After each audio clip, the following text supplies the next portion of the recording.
আসসালামু আলাইকুম বন্ধুরা, ছোটদের জন্য সুন্দর একটি দৃশ্য আঁকবো পেন্সিল দিয়ে। দেখুন, A4 সাইজের কাগজের ওপর এভাবে স্কেল দিয়ে সোজা একটি দাগ দিব। এরপর আমরা কি করব, মাঝে উপরে দেখতে পাচ্ছেন এভাবে একটা সোজা দাগ দিলাম। দাগ দেওয়ার পর এটা এভাবে তুলব এবং এদিক থেকে এভাবে তুলব। দুইটা দাগ তোলার পর এখন আমরা এটার সাথে এটা লাগাই দিব। এরপর এখানে একটা দাগ নিচের দিকে দিব সোজা করে, এখান থেকে আরেকটা দাগ সোজা করে টানবো। এরপর এর মাঝে দুইটা দাগ দিয়ে একটা দরজা আঁকলাম।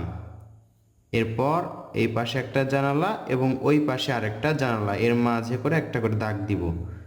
দেখুন, আমরা দুইটা সহজ জানালা আঁকলাম দুই পাশে, দরজার দুই পাশে সুন্দর একটি ঘর আঁকা হলো। এরপর এই পাশ থেকে উপর দিকে এভাবে তুলে দিব এবং আবার এখান থেকে নিচের দিকে নিয়ে আসব।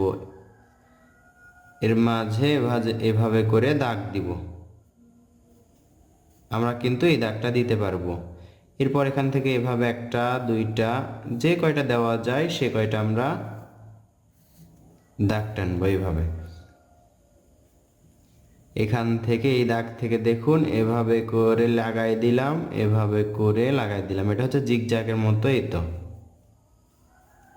আবার এখান থেকে এভাবে। আশা করছি এটা আপনাদের জন্য বুঝতে এবং আঁকতে সহজ হবে। এটা হচ্ছে ডাব গাছ। এক পাশে তাহলে ডাব গাছ আঁকলাম, আরেক পাশে আমরা এমনিতেই একটা গাছ আঁকবো, মোটা গাছ। এভাবে ডাল এঁকে ঘুরিয়ে ঘুরিয়ে এটার সাথে মিলে দিব। আবার এখান থেকে ঘুরিয়ে ঘুরিয়ে এটার সাথে মিলে দিব। আবার ওপরে আঁকলাম। এই তো দেখতে পাচ্ছেন, এই দাগের উপর থেকে আমরা এভাবে করে উপর দিকে যাব, আবার নিচের দিকে আসব, আবার উপর দিকে যাব, একটু করে নিচের দিকে আসব। এভাবে এই দাগের উপর দিয়েও শুধু গাছটা বাদ রেখে দেখুন, এগুলো হচ্ছে দূরের গাছপালা। এই দরজা থেকে দেখুন এভাবে করে একটা দাগ টানলাম, একটু ভাঁজ করে দিলাম। আবার এখান থেকে দাগ টেনে নিচের দিকে একটু চওড়া হবে, এই তো ভাঁজ করে দিলাম। এই পাশে একটু ফাঁকা দেখতে পাচ্ছেন, এখানে আমরা এভাবে করে ঘাস আঁকবো। দেখুন, উপরে বড় করব, আবার নিচের দিকে ছোট করব। এখান থেকে আবার ধরবো, এভাবে উপর দিকে বড় করব, আবার নিচের দিকে ছোট করব। এইভাবে এই যে দেখতে পাচ্ছেন আকাশটা একটু ফাঁকা ফাঁকা লাগছে, এজন্য আমরা এখানে এই তো সাদা মেঘ আঁকবো। পেন্সিল দিয়ে আমরা সাদা মেঘ আঁকলাম একটা। এরপরে এই পাশে এটার সাথে লাগায়ে আরেকটা মেঘের খণ্ড আঁকলাম। এই পাশে আরেকটু আঁকলে সুন্দর লাগবে।